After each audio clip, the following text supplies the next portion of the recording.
दोस्तों, आज हम केमिकल काइनेटिक्स के जो क्वेश्चंस हैं उनकी प्रैक्टिस करेंगे कि किस तरह से एग्जाम्स में जेट आईसीआर बीएचयू नीट में किस तरह के एग्जाम क्वेश्चन आते हैं। क्योंकि मैं आपको मैक्सिमम क्वेश्चन है वो प्रीवियस ईयर के क्वेश्चन ही करवाऊंगा। अच्छे क्वेश्चन मेरे अकॉर्डिंग जो इम्पोर्टेंट क्वेश्चन है जो अब भी एग्जाम्स में रिपीट हो सकते हैं, मैं उन्हीं क्वेश्चनों को आपको यहाँ पे बताऊंगा आज। और पहले मैं क्वेश्चन बताऊंगा, फिर उसके बाद आपको आंसर भी बताना है। ठीक है, तो इस तरह से हम सारे के सारे क्वेश्चन आज देखेंगे धीरे धीरे कौन सा क्वेश्चन किस तरह से है और वो एग्जाम्स में कब रिपीट हो सकता है। बिल्कुल मनीष, गुड इवनिंग। मुझे पता है आप बिल्कुल करेक्ट टाइम पर ही आते हो। तो क्लास स्टार्ट करते हैं। पहला क्वेश्चन है ये जेट 2016 में क्वेश्चन आया था। ठीक है, मैं एग्जाम्स का नाम भी लिखता जाऊंगा, आप देखते रहना।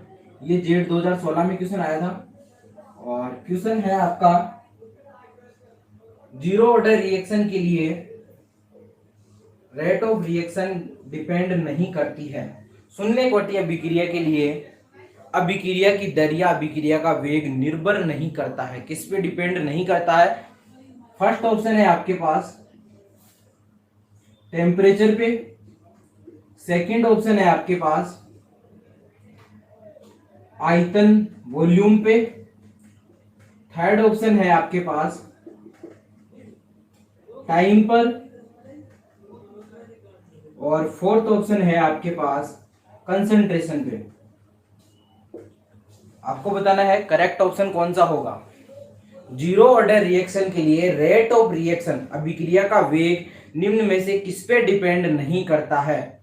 मनीष बताओ, आपने पढ़ा भी है, फटाफट से बता दो इसका आंसर क्या होगा। जीरो ऑर्डर रिएक्शन के लिए रेट ऑफ रिएक्शन किस पे डिपेंड नहीं करता है? First option, second, third, fourth, temperature, volume, time and concentration. तो देखिए, डिपेंड नहीं करता है कंसंट्रेशन पे, क्योंकि आपने देखा था रेट ऑफ रिएक्शन है वो डायरेक्टली प्रोपोर्शनल होता है ए की पावर 0 के, यानी R इक्वल टू यहाँ पर क्या होता है, K होता है। क्या होता है? K होता है। तो इसलिए आंसर कौन सा हो जाएगा? फोर्थ वाला हो जाएगा। वॉल्यूम भी मैंने आपको नहीं बताया था, मुझे पता है। वॉल्यूम भी मैंने आपको नहीं बताया था कि जो रेट ऑफ रिएक्शन है किसी भी रिएक्शन के लिए वो वॉल्यूम पे डिपेंड नहीं करता है, लेकिन वॉल्यूम से आपका सरफेस एरिया आ जाएगा। क्या आ जाएगा?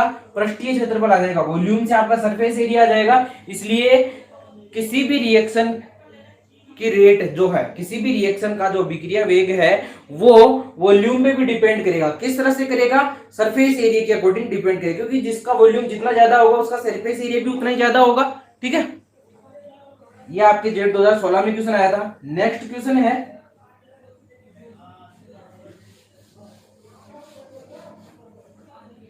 क्वेश्चन है आपका N2O5 एक फर्स्ट ऑर्डर रिएक्शन है के लिए आपको रेट कांस्टेंट आपको दिया गया है 3 इंटू 10 की पावर -2 मिनट्स। 3 इंटू 10 की पावर -2 मिनट्स आपको दिया है। आपसे T/2 पूछा है। क्या पूछा है? T/2 पूछा है, यानी हाफ लाइफ साइकिल अर्धायुकाल आपसे पूछा गया है। N2O5 एक फर्स्ट ऑर्डर रिएक्शन है। N की वैल्यू यहां पर साफ साफ दे रखी है। N की वैल्यू यहां पर आपकी फर्स्ट है, ये फर्स्ट ऑर्डर रिएक्शन है। इसके लिए आपको rate of reaction rate constant की वैल्यू आपको दी है। रेट कांस्टेंट K की वैल्यू आपको दी है और T/2 आपसे पूछा है। तो फटाफट से सोल्व करके आपको आंसर बताना है। मैं ऑप्शंस आपके सामने लिख देता हूं यहां पर। 23.1 मिनट, नेक्स्ट है आपका 20.8 मिनट, थर्ड है आपका 69.3 मिनट और फोर्थ है आपका 21.6 मिनट। फटाफट से राइट आंसर बता दीजिए कौन सा होगा। ये आपका जेट 2015 में आया था क्वेश्चन। ये आपका जेट 2015 में क्वेश्चन आया था।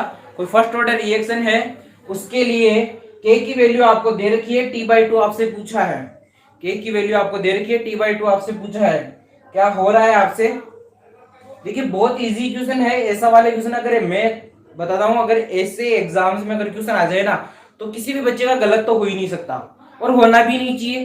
क्यों नहीं होना चाहिए? क्योंकि आपको पहले तो सबसे पहले तो आपको देखो ये मेंशन किया हुआ है कि n की वैल्यू 1 है। उसके बाद आपको रेट कांस्टेंट की वैल्यू भी दी है, और मैंने आपको एक फॉर्मूला बताया था फर्स्ट ऑर्डर रिएक्शन के लिए। मैंने फर्स्ट ऑर्डर रिएक्शन के लिए आपको एक फॉर्मूला बताया था कि जिसके t/2 और k में क्या रिलेशन होता है, रेट कांस्टेंट। थर्ड आंसर आया है मनीष का। ओके, अभी देखते हैं t/2 और जो k में जो रिलेशन है, t/2 और जो आपके k में रिलेशन है वो कुछ इस तरह का रिलेशन होता है, t/2 इक्वल टू 0.6931 अपॉन के, ये वाला रिलेशन होता है। इस रिलेशन से आप सीधा सीधा निकाल लो। t/2 आपसे पूछा है 0.6931 आपके पास गिवन है पहले से, और k की वैल्यू क्या है 3 इंटू 10⁻²। तो जब आप इसको ऊपर लेके जाओगे तो ये पॉइंट यहां से हट के इस जगह लग जाएगा, यानी 69.31 हो जाएगा। और इसको आप अगर 3 से डिवाइड करोगे तो ये आपके पास हो जाएगा 23.11 के समथिंग हो जाएगा, 23.11 के समथिंग हो जाएगा। तो इसका आंसर कौन सा हो जाएगा, फर्स्ट ऑप्शन इसका राइट आंसर हो जाएगा, ना कि ये वाला। मींस आपने ये मेंशन किया था, देखो कहां पर आपने गड़बड़ की है, ये वाला नहीं बल्कि ये वाला राइट आंसर होगा। क्योंकि t/2 और k में रिलेशन ये होता है फर्स्ट ऑर्डर रिएक्शन के लिए, k की वैल्यू यहां पर लिखो और सॉल्व कर दो, कोई दिक्कत वाली बात नहीं है। ठीक है, नेक्स्ट क्वेश्चन है आपके लिए, आरएनएस इक्वेशन आपको दी है। क्या दी है, आरएनएस इक्वेशन दी है, और आरएनएस इक्वेशन के लिए आपसे पूछा है कि कौन सा करेक्ट ऑप्शन है। आरएनएस इक्वेशन आपको दी है और उसमें पूछा है कि आपके लिए कौन सा करेक्ट ऑप्शन है। तो आरएनएस इक्वेशन आप सब लोग जानते होंगे, नहीं जानते तो फिर भी बता देता हूं, k equal to a e की power minus e upon R T, यह आपके आरएनएस इक्वेशन है। इसमें क्वेश्चन आया ये जेट आपके 2014 में, 2014 में ये क्वेश्चन आया, और उसमें आपको दे रखा था ये को बोल रखा था एक्टिवेशन एनर्जी, सक्रियण ऊर्जा, सक्रियण नहीं संक्रमण ऊर्जा, संक्रमण, एक्टिवेशन एनर्जी नहीं थी, संक्रमण ट्रांजिशन एनर्जी दी है, संक्रमण ऊर्जा। सेकंड आपसे दिया है के, साम्य स्थिरांक, इक्विलिब्रियम कांस्टेंट, के क्या दिया है आपको, साम्य स्थिरांक, इक्विलिब्रियम कांस्टेंट। उसके बाद आपसे आर दी है रीडबर्ग नियतांक, रीडबर्ग कांस्टेंट, क्या दिया है, आर के बारे में बोला गया है रीडबर्ग कांस्टेंट। और सबसे लास्ट आपको दिया है ए इक्वल टू आरएनएस नियतांक, आरएनएस कांस्टेंट, आरएनएस कांस्टेंट। आपको बताना है कि इसमें से राइट कौन सा है, इसमें से राइट कौन सा है, क्या ये एक संक्रमण ऊर्जा है, क्या के इक्विलिब्रियम कांस्टेंट है, क्या आर रीडबर्ग कांस्टेंट है, या फिर ए आरएनएस कांस्टेंट है।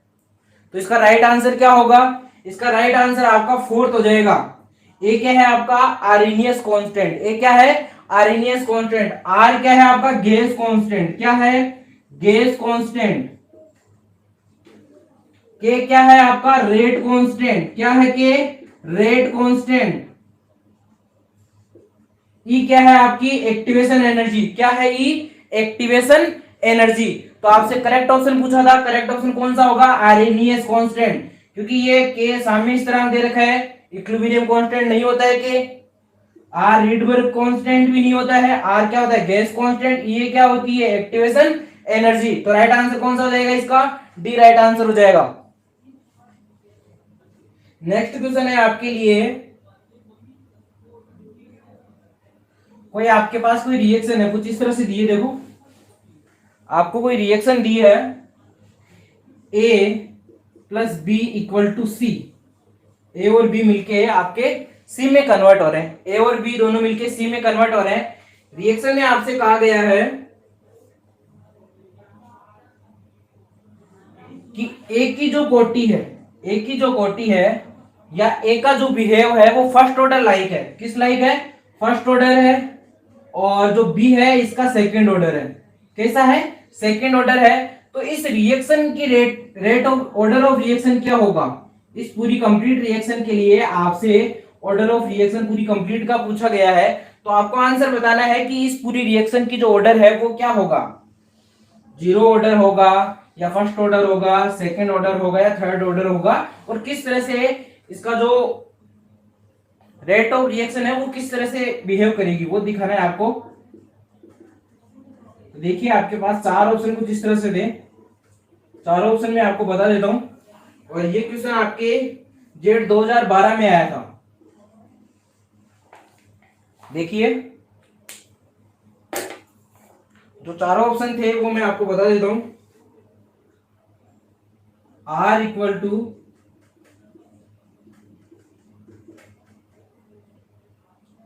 के ए बी की कंसेंट्रेशन 1/2, ये पहला ऑप्शन है। सेकंड ऑप्शन है के कंसेंट्रेशन ए कंसेंट्रेशन बी। थर्ड ऑप्शन है आपके पास के ए बी की, और फोर्थ ऑप्शन है आपके पास के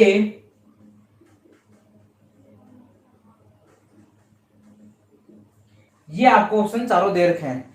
आपको बताना है कि इस रिएक्शन के लिए ए फर्स्ट ऑर्डर की तरह बिहेव करती है, बी सेकंड ऑर्डर की तरह बिहेव करती है, तो इसकी रेट ऑफ रिएक्शन किस तरह से हम लिखेंगे, रेट ऑफ रिएक्शन किस तरह से लिखेंगे।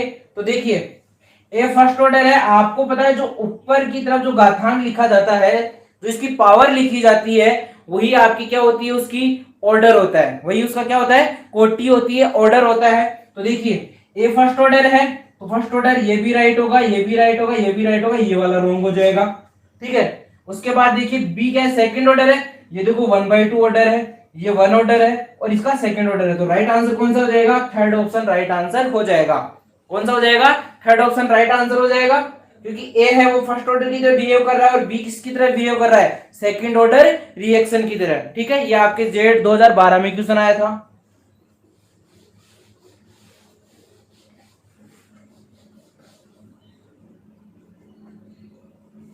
इसके बाद आपके पास नेक्स्ट क्वेश्चन है, उसमें आपके पास ये क्वेश्चन सब बताना है, एक बार देखिए इसका आंसर आपको आता है या नहीं। बहुत ही अच्छा क्वेश्चन है। 2.5 इंटू 10⁻⁻2 मिनट, आपको रेट कांस्टेंट की वैल्यू दी है 2.5 इंटू 10⁻⁻2 मिनट, आपको रेट कांस्टेंट की वैल्यू दी है और आपसे पूछा गया है मिनट इनवर्स, आपसे क्वेश्चन में पूछा गया है कि जो ये आपको रिएक्शन दी है, इस रिएक्शन की कोटि क्या होगी।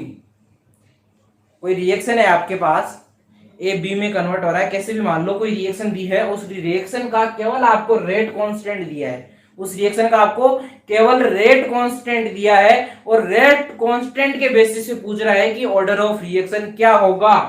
तो फर्स्ट ऑप्शन आपके पास जीरो ऑर्डर, सेकंड ऑप्शन आपके पास फर्स्ट ऑर्डर, थर्ड ऑप्शन है आपके पास सेकंड ऑर्डर और फोर्थ ऑप्शन है आपके पास थर्ड ऑर्डर। फटाफट से बता दो कि ये कौन से ऑर्डर की रिएक्शन है, फर्स्ट ऑर्डर है, सेकंड ऑर्डर है, जीरो ऑर्डर है, कौन सा ऑर्डर है इस रिएक्शन का।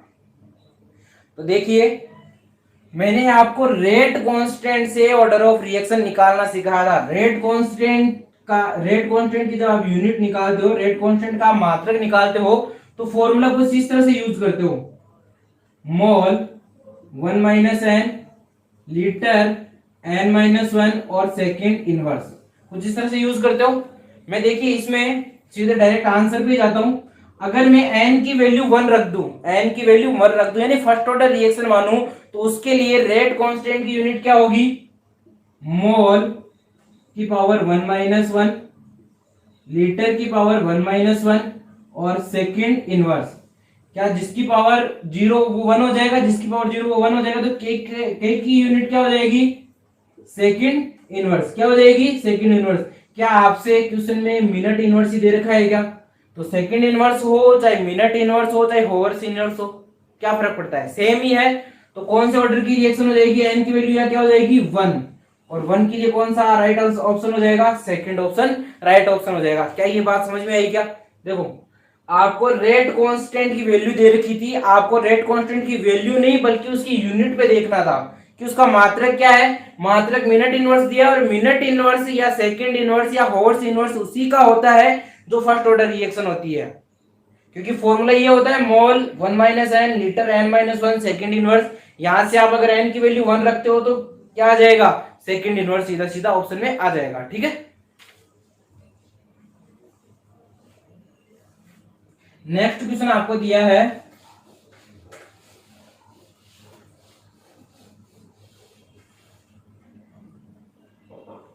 जो भी बताया वो क्वेश्चन आपके जेट 2010 में आया था, और एक क्वेश्चन है जेट 2011 का। क्वेश्चन आपको दिया हुआ है, कोई फर्स्ट ऑर्डर रिएक्शन है, वो 30 मिनट में 30 मिनट में आपकी 30% कंप्लीट हो जाती है। कोई फर्स्ट ऑर्डर रिएक्शन है और 30 मिनट में 30% कंप्लीट हो जाती है, तो आपको T/2 की वैल्यू बतानी है। किसकी वैल्यू बतानी है, हाफ लाइफ साइकिल की वैल्यू बतानी है कि हाफ लाइफ साइकिल का मान क्या होगा अर्धायुकाल जब ये 50% कंप्लीट हो जाएगी। तो ये क्वेश्चन करना था, इसका आपको ऑप्शन में दे देता हूं।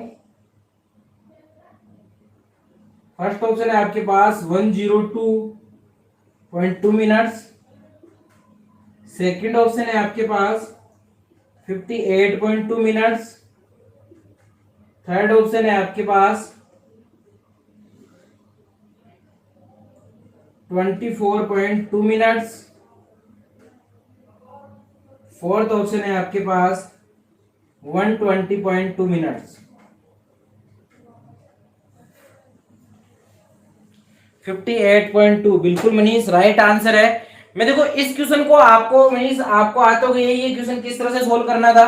फर्स्ट ऑर्डर रिएक्शन में पहले आप 30% के लिए आप यहां से के की वैल्यू निकाल लीजिए और फिर हाफ लाइफ साइकिल में के की वैल्यू रख दीजिए। इस तरह से करने का तो तरीका था। देखो क्वेश्चन को एक बार मैं तरीके से बता देता हूँ, आंसर नहीं बताऊंगा, आंसर आपका यही राइट होगा, ठीक है, लेकिन मैं इसको लॉजिक से करना सिखाऊंगा आपको। इस क्वेश्चन को लॉजिक से किस तरह से करें हम वो देखना एक बार। देखिए पहली बात, अगर मुझे फर्स्ट ऑर्डर रिएक्शन है तो k equal to 2.303 upon T की वैल्यू 30 मिनट दे रखी है और log 100 अपॉन 70। यहां से मैं क्या निकाल लूंगा, यहां से मुझे k की वैल्यू मिल जाएगी, इसको सोल्व करूंगा तो k की वैल्यू मिल जाएगी। फिर मुझे t/2 निकालना है, तो t/2 कैसे निकाल दूंगा, t/2 इक्वल टू 0.691, ठीक है, 6931 अपॉन जो ये k की वैल्यू आएगी उसको मैं यहां रख दूंगा और मुझे t/2 58 जो भी आपको मिलेगा 58.2 मिनट्स आपका आंसर हो जाएगा। ठीक है, इस तरह से आपको ये वैल्यू मिल जाएगी। लेकिन इसको लॉजिक से किस तरह से कर सकते हैं वो एक बार देखो। मैं कल आपको जो लास्ट लाइव क्लास थी उसमें फर्स्ट ऑर्डर रिएक्शन के लिए आपको t/2 में कुछ अलग अलग डिफरेंस रिलेशन बता रहा था कि जब t 50% होता है तो वहां t/2 टाइम लगता है, t 75% अगर रिएक्शन कंप्लीट हो जाए तो वहां पर 2t/2 टाइम से लगता है। तो एक थोड़ा सा लॉजिक यहाँ पर देखिए कि 30% कंप्लीट होने में आपके 30 मिनट्स लगते हैं। कितने, 30% कंप्लीट होने में आपके 30 मिनट लगते हैं। तो एक चीज बताओ, 50% कंप्लीट होने में समथिंग 50 मिनट्स लगेंगे क्या 50 मिनट्स लगेंगे?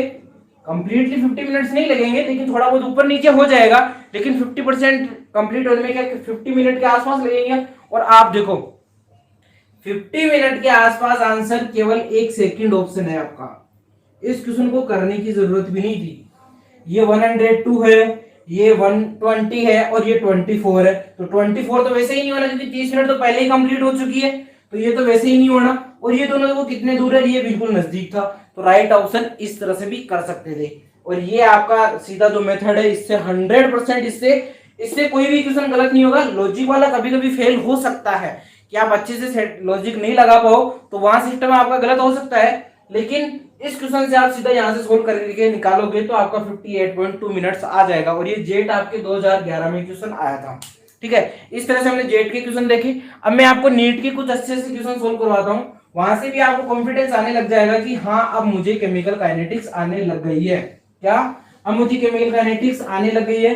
तो सबसे पहले हम बात कर लेते हैं नीट 2019 के पेपर की। नीट 2019 में 2 क्वेश्चन आए थे, 18 में भी 2 क्वेश्चन आए थे। मैं चारों क्वेश्चन आपको डिस्कस करूंगा, आपके पास यहाँ पर देखना एक बार। आज मैं पेपर क्लास में साथ लेके आया हूं, आप चिंता ना करें। देखिए क्वेश्चन आपसे पूछा गया है, कोई फर्स्ट ऑर्डर रिएक्शन है। क्वेश्चन आपको बताया गया है क्या है, कोई फर्स्ट ऑर्डर रिएक्शन है, एन की वैल्यू क्या हो जाएगी 1 हो जाएगी। फर्स्ट ऑर्डर रिएक्शन है, उसके लिए रेट कांस्टेंट, कोई फर्स्ट ऑर्डर रिएक्शन है उसके लिए रेट कांस्टेंट की वैल्यू उन्होंने कैपिटल के दी है। फर्स्ट ऑर्डर रिएक्शन है उसके लिए रेट कांस्टेंट की वैल्यू दी है उन्होंने कैपिटल के। अपन रेट कांस्टेंट को कैसे डिनोट करते हैं, लेकिन क्वेश्चन में ही रेट कांस्टेंट की वैल्यू कैपिटल की के दी है और आपसे पूछा गया है कि जो रिएक्शन है, जो आपकी रिएक्शन है वो 99% कंप्लीट होने में, क्या 99% कंप्लीट होने में कितना टाइम लेगी। 99% कंप्लीट होने में टाइम कितना लेगी, आपसे टाइम पूछा है। देखिए ऑप्शन से पहले आप दिमाग लगाओ, ऑप्शंस क्या है, ऑप्शन के अकॉर्डिंग आंसर देना। फर्स्ट ऑप्शन, सेकंड, आपके पास 4 इस तरह से ऑप्शन दे रखे हैं और चारों ऑप्शंस की जो वैल्यू है वो मैं आपको बता देता हूं। t इक्वल टू 2.303 अपॉन के। ऑप्शन से लॉजिक लगाने की कोशिश करना आप लोग, ताकि आपको थोड़ा सा आइडिया होगा। 693 अपॉन के थर्ड ऑप्शन है और ये आप ही को सोल्व करना है। 69.909 अपॉन के और फोर्थ ऑप्शन है आपका t इक्वल टू 4.606 अपॉन के। ये नीट 2019 का करंट का क्वेश्चन है, अभी थोड़े दिनों पहले नीट 2019 हुई, उस में ये हुआ था और बहुत इजी क्वेश्चन है। देखिए किस तरह से इसको सोल्व करना था, किस तरह से आपको आंसर निकालना था। अभी थोड़ी देर पहले इसी लाइव क्लास में मैंने आपको एक चीज बताई थी, t/2 और जो k है उसमें एक रिलेशन होता है, t/2 इक्वल टू 0.693 अपॉन के। क्या ये रिलेशन बताया था क्या? अब आपको क्वेश्चन में k की वैल्यू ये दी है, k की वैल्यू k ही दी है आपको, ठीक है। तो आपका देखो, मैंने कल की क्लास में एक पॉइंट और बताया था। कल की क्लास में जब मैं t/2 फर्स्ट ऑर्डर रिएक्शन के लिए t/2 के कुछ रिलेशंस बता रहा था, तो वहां पर मैंने एक पॉइंट लिखाया था कल की क्लास में जो प्रेजेंट था, उसको पता है t/2 जो है आपका t99% है, t99% है वो 20/3 t/2 के इक्वल होता है। उसका जो टाइम पीरियड होता है वो कितना होता है 23 t/2 के इक्वल होता है। अब देखिए t99% का टाइम पीरियड मेरे से पूछा है, तो t99% और t/2 की वैल्यू कितनी है 20/3 इंटू t/2 की वैल्यू कितनी होती है 0.693 अपॉन के। अब आप पूछेंगे सर आपने ये फॉर्मूला क्यों लगाया, दूसरा वाला फॉर्मूला भी आप लगा सकते थे। बिल्कुल लगा सकता था, उससे भी मैं आपको सोल्व करके दिखाऊंगा, उससे भी आंसर यही आएगा। आप इसको सोल्व करोगे यहां से, आप अगर इसको सोल्व करोगे यहां से, तो आपके पास समथिंग जो आंसर है वो आपके पास 4.606 अपॉन के आ जाएगा t99% का। इससे आप सोल्व करोगे तो ये मैंने सीधा रिलेशन बताया, लेकिन आपके दिमाग में ये आ सकता है कि सर हमारे पास, थोड़ा सा इसको नीचे कर देता हूं एक बार, ये देखो अच्छे से दिख रहा है आप सबको, बता दिया करो अगर ना दिखे तो। आपको ये दिमाग में आ रहा होगा कि सर ये रिलेशन जरूरी है कि हमें पता ही रहे या एग्जाम में ये रिलेशन हमें आए ही। हो सकता है ये आपको पता ना हो, जो नए बच्चे हो उनको ये रिलेशन ना पता हो, क्योंकि कल की क्लास में मैंने ये रिलेशन बताया तो था, लेकिन आपको नहीं पता हो। तो देखिए इस क्वेश्चन के लिए आप क्या कर सकते हो, मैं इसको मिटा देता हूं एक बार। जो आपका बिल्कुल लंबा वाला सीधा मेथड है उसमें थोड़ा टाइम जरूर लगेगा आपको, लेकिन आंसर बिल्कुल करेक्ट आएगा वहां से। और बार बार स्पीड से अगर आप क्वेश्चन करना स्टार्ट करोगे तो फिर इतनी दिक्कत नहीं होगी। देखो t99% अपने को निकालना है 2.303 अपॉन के log 100। इनिशियल कंसंट्रेशन कितनी 100% और फाइनल कितनी 99% कंप्लीट हो चुका है, तो कितनी बची है 1% शेष है। ये 1 लगा दिया, इसको करेंगे तो क्या हो जाएगा, ये आपका 100 ही आ जाएगा। देखो इस तरह से बन जाएगा t99% इक्वल टू 2.303, ये कितना हो जाएगा log 100 अपॉन के। और आपको पता है 100 की वैल्यू कितनी होती है, 100 की वैल्यू 2 होती है। कितनी होती है 100 की वैल्यू 2 होती है। तो देखिए यहां से 10 की वैल्यू 1 होती है और 100 की वैल्यू 2 होती है, तो 2.303 इंटू 2/k, 2.303 को 2 से मल्टीप्लाई करेंगे तो क्या आ जाएगा 4.606 अपॉन के। क्या इससे और जो सीधा मेथड लगाया उससे आंसर सेम आ रहा है क्या? ये लो, ये आपका राइट ऑप्शन कौन सा हो जाएगा? फोर्थ ऑप्शन राइट हो जाएगा आपका 4.606 इसका आंसर हो जाएगा। ये नीट 2019 का क्वेश्चन है। किसका है? नीट 2019 का क्वेश्चन है। ये समझ में आ गया आपको? नेक्स्ट क्वेश्चन की बात करते हैं। नीट 2019 का क्वेश्चन है, उसकी हम बात कर लेते हैं एक बार।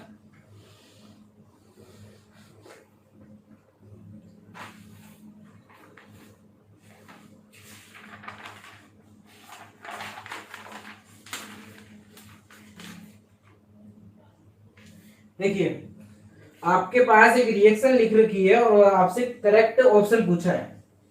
बहुत अच्छा क्वेश्चन है। N2 गैस 3H2 गैस और ये आपके बन रहा है 2NH2 2NH3 गैस। अब आपको 4 स्टेटमेंट दे रखे हैं, आपको बताना है कि चारों इक्वेशन में से कौन सी इक्वेशन राइट है। ठीक है, 4 इक्वेशन आपको दे रखी है, चारों में से कौन सी इक्वेशन राइट है वो आपको बताना है।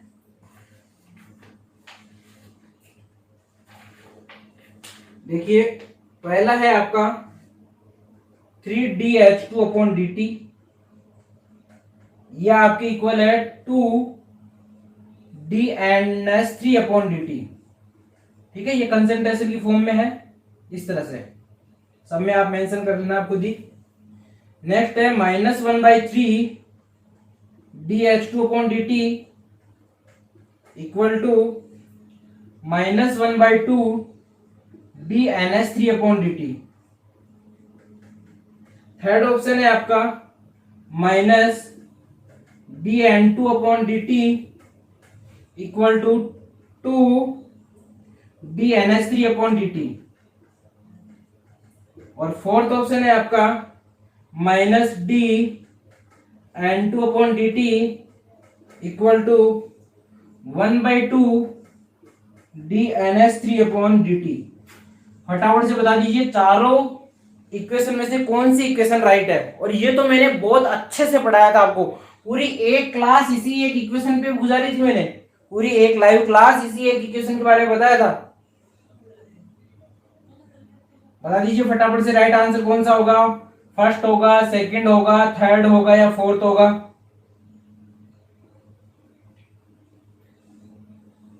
कौन सा होगा बताओ तो सही। क्वेश्चन आपको समझ में आ ही गया होगा। ये आपकी रिएक्शन है, इसके लिए मैंने रेट ऑफ रिएक्शन मैंने लिखा है, रेट ऑफ रिएक्शन मैंने लिखा है, या फिर ये 2 समीकरण इसके लिए लिखे हैं। तो आपका राइट ऑप्शन कौन सा हो जाएगा ये आपको बताना है। देखियो, मैंने आपको बताया था कि जब आप किसी भी रिएक्शन के लिए रेट ऑफ रिएक्शन लिखते हो तो उसमें स्टोइकियोमेट्रिक गुणांक है, स्टोइकियोमेट्रिक जो कोफिशिएंट है वो आपके नीचे पावर में आते हैं, नीचे आते हैं। तो देखो इसमें, और जो रिएक्टेंट है उनके कंसंट्रेशन के आगे हम नेगेटिव चिन्ह का यूज करते हैं, और जो आपका प्रोडक्ट है उसके आगे क्या करते हैं? पॉजिटिव चिन्ह का यूज करते हैं। तो देखिए, ये 1/1 में नहीं है तो ये वैसे गलत हो जाएगा। ये वाला 1/1 में है, नेगेटिव भी है और रिएक्टेंट है, राइट है। ये वाला उस तरफ प्रोडक्ट की तरफ है लेकिन नेगेटिव साइन आ गया, इसलिए ये भी गलत हो जाएगा। थर्ड वाले की अगर मैं बात करूं तो ये नेगेटिव है, रिएक्टेंट भी है, राइट है। ये पॉजिटिव तो है लेकिन ये 1/1 में नहीं है, इसका मतलब ये भी गलत हो जाएगा। इसमें देखो नेगेटिव है और ये वाला पॉजिटिव है, ये रिएक्टेंट है, ये प्रोडक्ट है, तो ये वाला राइट आंसर हो जाएगा। फोर्थ ऑप्शन इसका राइट आंसर हो जाएगा। और नीट 2019 में ऐसा क्वेश्चन आया था। अब बताओ, ऐसा क्वेश्चन आया और उसको आप करेक्ट ना करो तो फिर कैसे वो करोगे बताओ? समझ आ रही है कुछ बात? तो पॉइंट यही है, काफी अच्छा और इजी क्वेश्चन है। नेक्स्ट क्वेश्चन की बात करते हैं जो नीट 2018 में आया था। नीट 2018 में एक ऐसा क्वेश्चन आया, आपको करेक्ट ऑप्शंस बताने थे उसमें। तो एक ऑप्शन जो करेक्ट है वही मैं आपको बता रहा हूं, आपको बताना है कि वो ऑप्शन करेक्ट है या नहीं है। ठीक है, जो ऑप्शन मैं आपको बता रहा हूं वही आपको बताना है कि ये ऑप्शन आपका करेक्ट है या नहीं है। 74 फर्स्ट ऑर्डर रिएक्शन और सेकंड ऑर्डर रिएक्शन के लिए आपको कोई स्टेटमेंट दिया गया है, आपको बताना है कि ये स्टेटमेंट राइट है या रॉन्ग है। स्टेटमेंट कहा गया है कि फर्स्ट ऑर्डर रिएक्शन के लिए हाफ लाइफ साइकिल है T/2 जो है अर्धायु काल जो है वो आपका कंसंट्रेशन पे इनिशियल कंसंट्रेशन पे डिपेंड नहीं करता है। इनिशियल कंसंट्रेशन की पावर 0 होती है, ये कह सकते हैं। ये तो है आपकी n की वैल्यू 1 हो तब, और जब n की वैल्यू 2 हो तब आपका हाफ लाइफ साइकिल है वो आपके इनिशियल कंसंट्रेशन पे डिपेंड करता है। इनिशियल कंसंट्रेशन पे डिपेंड करता है, ये बताना है आपको। तो क्या ये स्टेटमेंट आपका राइट है या नहीं है? ऊपर वाला डिपेंड नहीं करता है और नीचे वाला डिपेंड करता है, आपको यही बताना है। और ये नीट 2018 का क्वेश्चन है। तो ये कल मैंने आपको एक स्टेटमेंट, आपको एक फॉर्मूला लिखवाया था, उस फॉर्मूले में मैंने आपको बताया था कि जो किसी भी ऑर्डर की रिएक्शन के लिए T/2 और उसकी कंसंट्रेशन, इनिशियल कंसंट्रेशन और T/2 में एक रिलेशन होता है a की पावर 1 माइनस n। क्या होता है? a की पावर 1 माइनस n। अब इससे निकाल लो, फर्स्ट ऑर्डर रिएक्शन दिया आपको, तो फर्स्ट ऑर्डर रिएक्शन के लिए T/2 डायरेक्टली प्रोपोर्शनल a की पावर 1 माइनस 1, तो T/2 किसके समानुपाती हो गया? 1 के, यानी फर्स्ट ऑर्डर रिएक्शन के लिए डिपेंड नहीं करता है। और सेकंड ऑर्डर रिएक्शन के लिए ये हो जाएगा, तो सेकंड ऑर्डर रिएक्शन के लिए आपके पास कौन सा आ जाएगा? T/2 डायरेक्टली प्रोपोर्शनल 1/a हो जाएगा। तो T/2 है वो सेकंड ऑर्डर रिएक्शन के लिए इनिशियल कंसंट्रेशन पे डिपेंड कर रहा है और फर्स्ट ऑर्डर रिएक्शन के लिए डिपेंड नहीं कर रहा है। तो क्या ये दोनों स्टेटमेंट राइट है? यही आपका ऑप्शन था और यही आपके क्वेश्चन में पूछा गया था कि फर्स्ट ऑर्डर रिएक्शन और सेकंड ऑर्डर रिएक्शन में क्या डिफरेंस है, क्या सिमिलरिटी है। तो आपके क्वेश्चन में ये ऑप्शन था और ये आपका राइट ऑप्शन था। ठीक है, नेक्स्ट क्वेश्चन है आपका, when initial concentration of the reactant is double the half life period of zero order reaction। आपसे कहा गया है कि जब अभिकारक की प्रारंभिक सांद्रता को दुगना कर दिया जाए, क्या रिएक्टेंट की इनिशियल कंसंट्रेशन को डबल कर दिया जाए, तो शून्य कोटि अभिक्रिया के लिए, तो जीरो ऑर्डर रिएक्शन के लिए हाफ लाइफ साइकिल पर क्या इफेक्ट होगा? जीरो ऑर्डर रिएक्शन के लिए हाफ लाइफ साइकिल पे क्या इफेक्ट होगा? देखिए आपके पास फर्स्ट ऑप्शन है 1/2 टाइम्स, सेकंड ऑप्शन है आपके पास 3 टाइम्स इंक्रीज हो जाएगी, थर्ड ऑप्शन है आपके पास 2 टाइम्स इंक्रीज हो जाएगी, और फोर्थ ऑप्शन है आपके पास कोई इफेक्ट नहीं पड़ेगा, यानी अनचेंज रहेगी।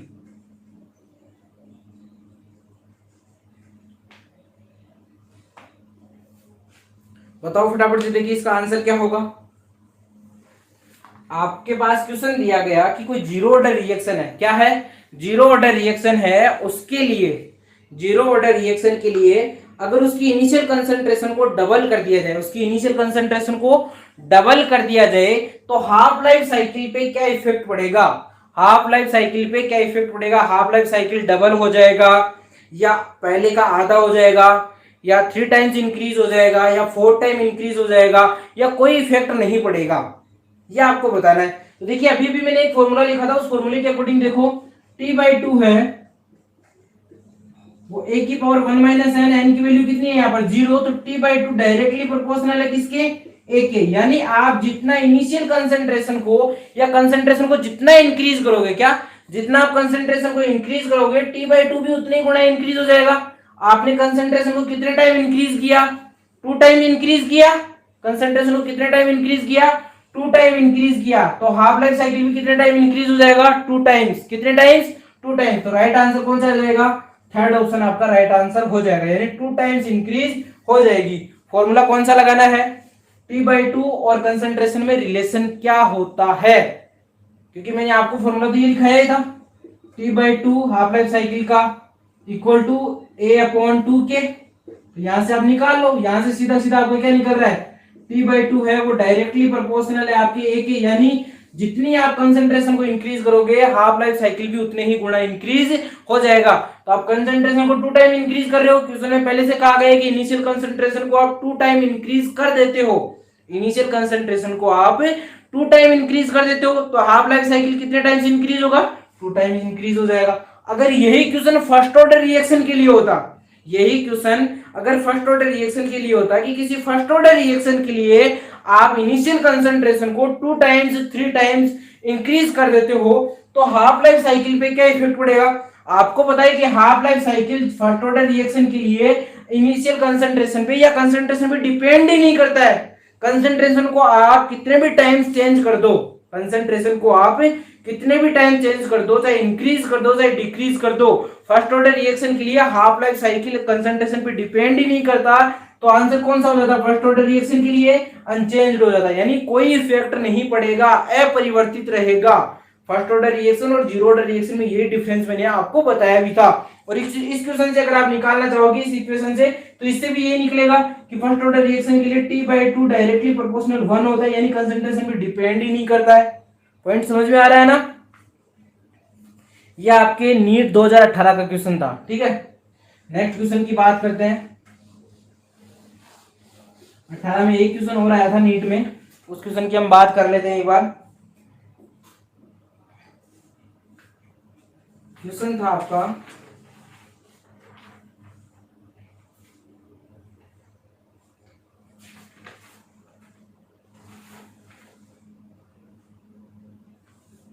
सॉरी क्वेश्चन तो बता चुका मैं आपको 18 का तो पहले से ही।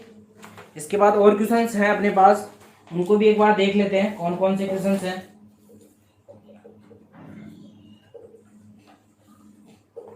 देखिए नीट 2017 का क्वेश्चन है, बहुत इजी क्वेश्चन आए हुए हैं एग्जाम्स में प्रीवियस ईयर के, और वही मैं आपको सोल्व करवा रहा हूं, ठीक है।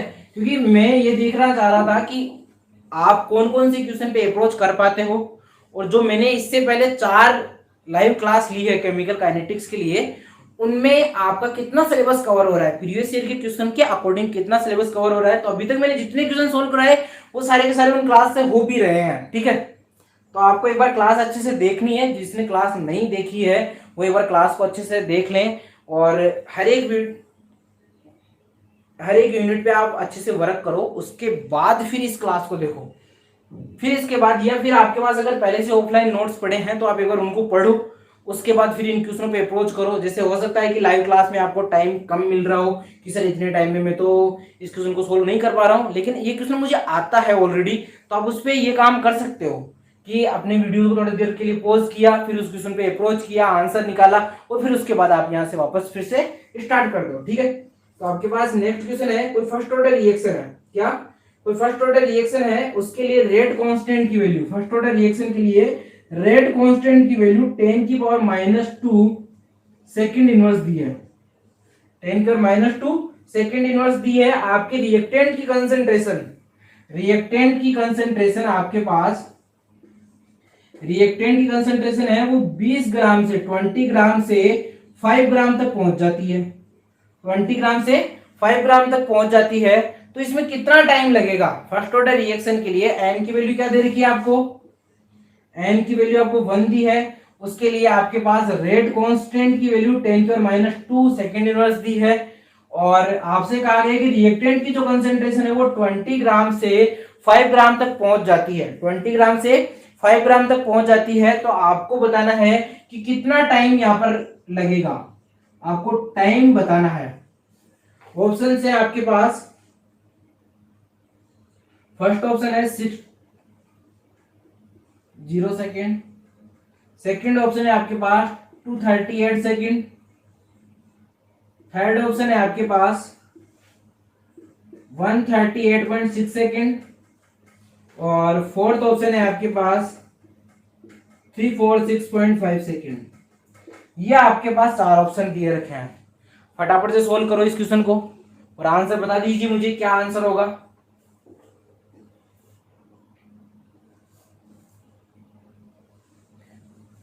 क्या आपको ये क्वेश्चन आ रहा है, आप इस पे अप्रोच कर रहे हो? अगर नहीं आ रहा है तो मैं खुद करा देता हूं, कोई दिक्कत वाली बात नहीं है।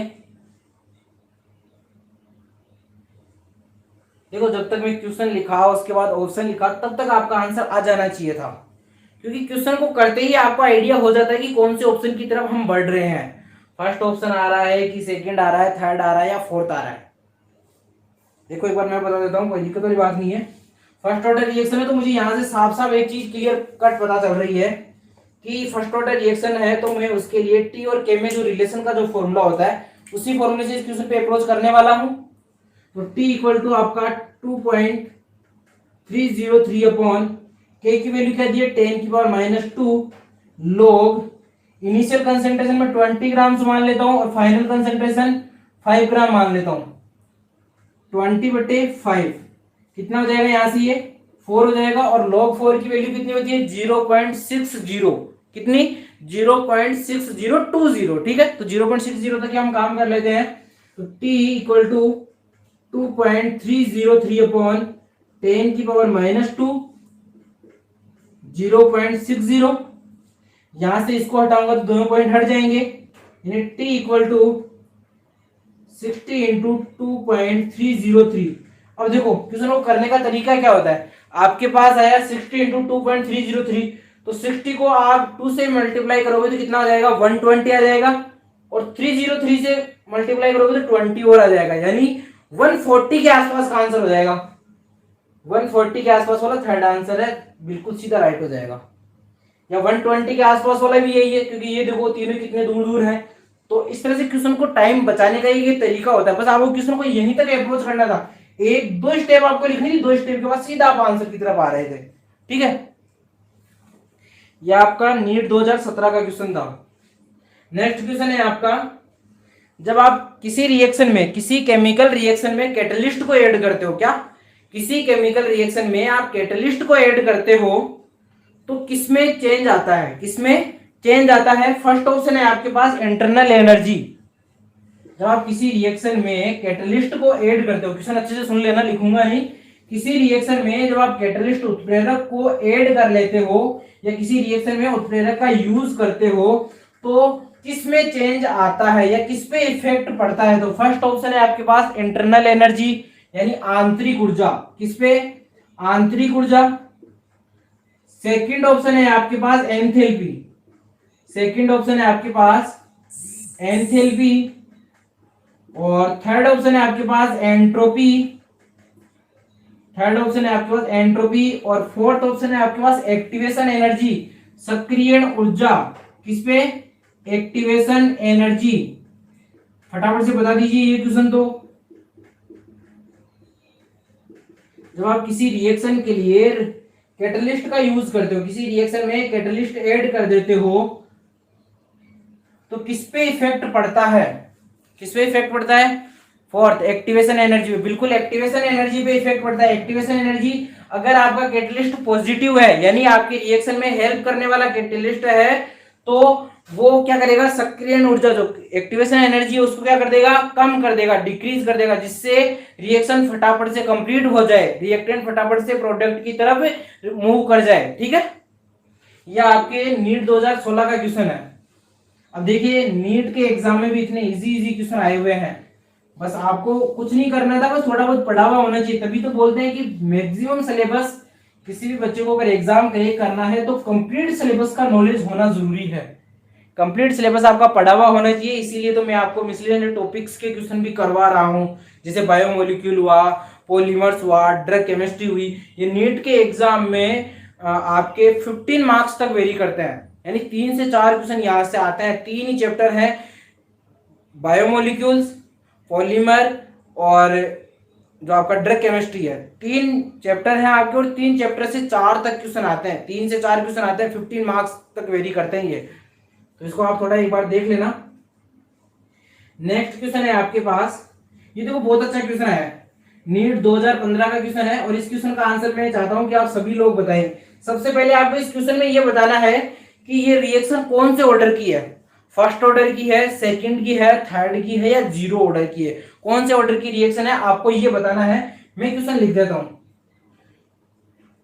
ए रिएक्टेंट है वो आपके बी में कन्वर्ट हो रहा है। ठीक है, इसके लिए आपको रेट कांस्टेंट के की वैल्यू आपको दी है 0.6 इंटू 10⁻³ 0.6 इंटू 10⁻³ मोल पर लीटर। मोल पर लीटर सेकंड इनवर्स है, मोल पर litre second inverse. Rate constant की वैल्यू दी है 0.6 इंटू 10⁻³ और आपसे कहा गया है कि ए की जो कंसंट्रेशन है, ए की जो इनिशियल कंसंट्रेशन है वो 5 m है। कितने m है? 5 m है।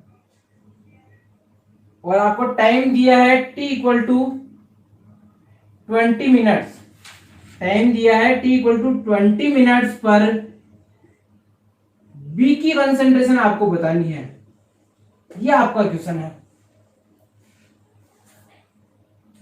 कोई रिएक्शन है वो ए से बी में कन्वर्ट हो रही है, बिल्कुल जीरो ऑर्डर रिएक्शन।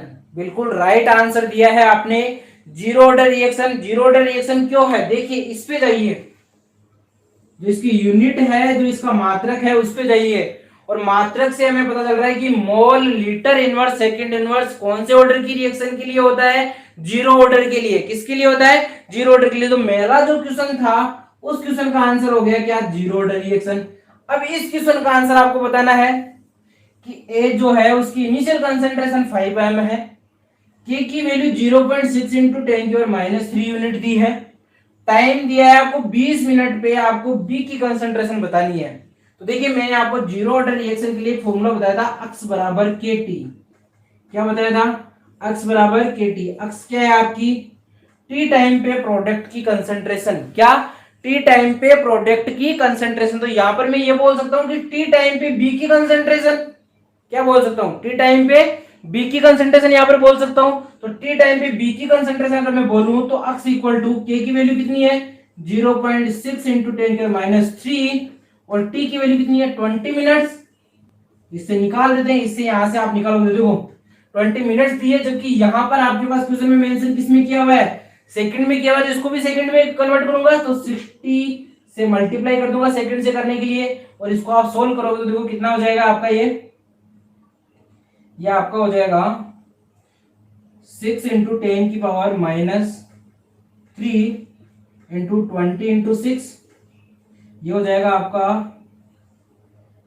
72 इंटू 10⁻², यानी 0.72 m। कितना हो जाएगा? 0.72 m इसका राइट आंसर हो जाएगा। दिख तो रहा है सबको?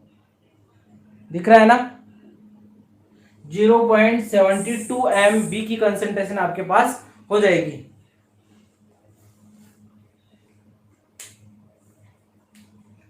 इसके बाद नेक्स्ट क्वेश्चन करते हैं।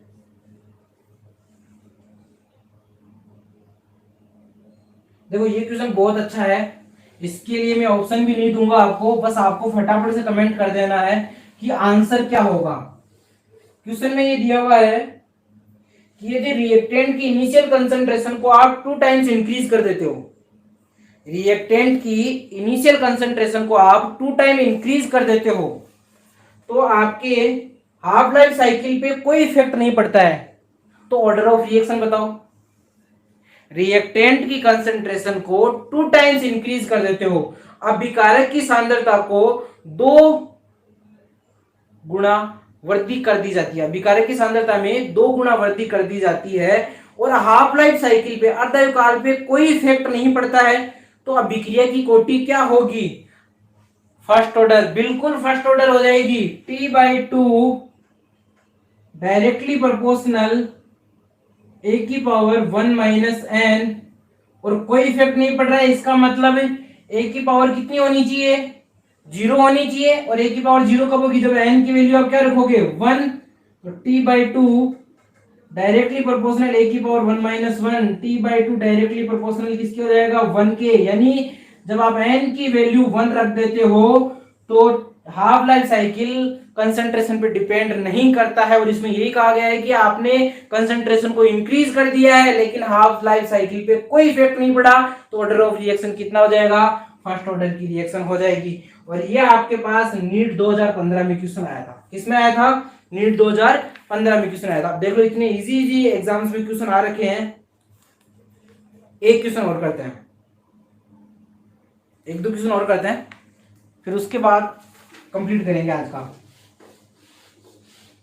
देखिए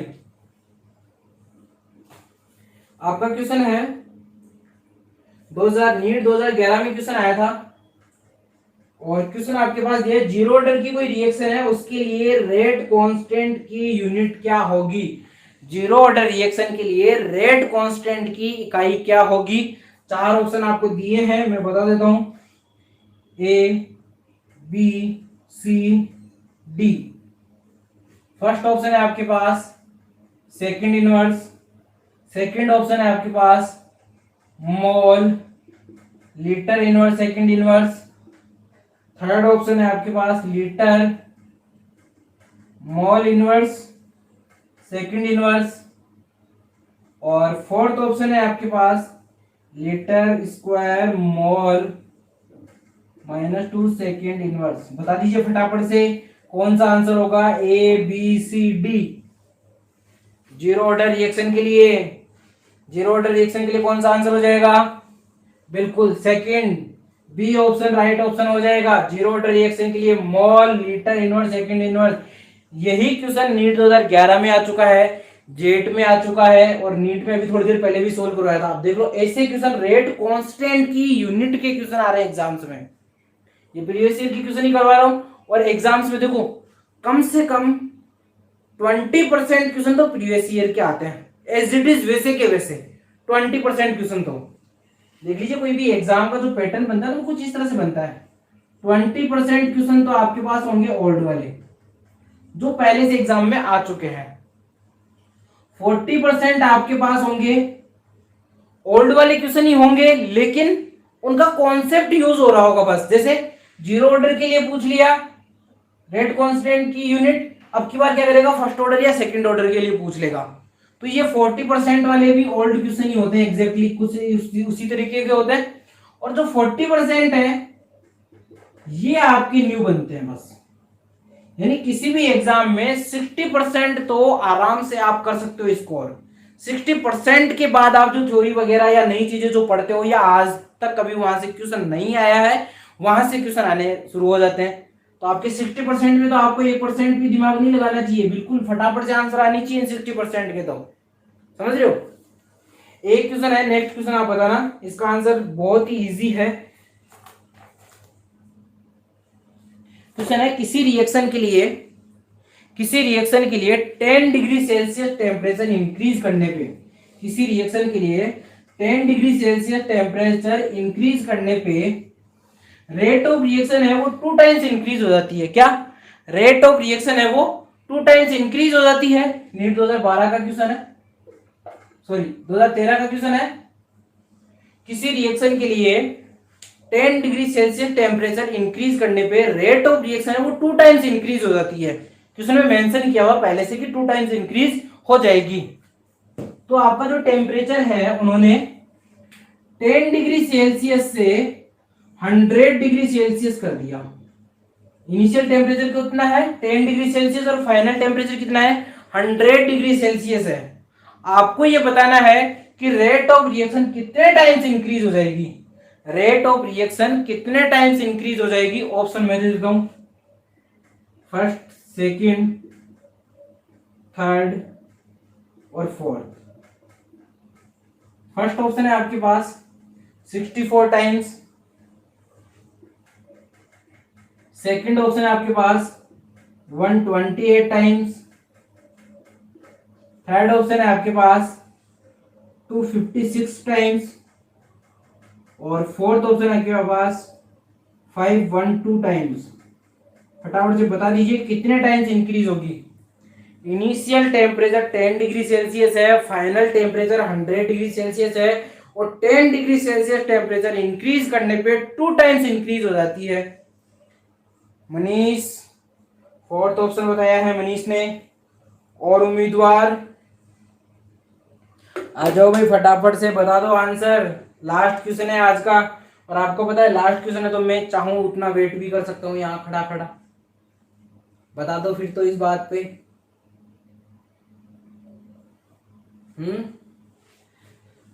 बता दो रे भाई, बता दो फटाफट से, बता दो क्या आंसर होगा। जल्दी करो, देखिए मनीष के अलावा और भी हैं। चलो कोई बात नहीं, मैं बता देता हूं। देखो 10 डिग्री सेल्सियस से आप 20 डिग्री सेल्सियस पे जाओगे तो 2 टाइम्स इंक्रीज होगा। 20 से 30 पे जाओगे तो भी 2 टाइम्स इंक्रीज होगा।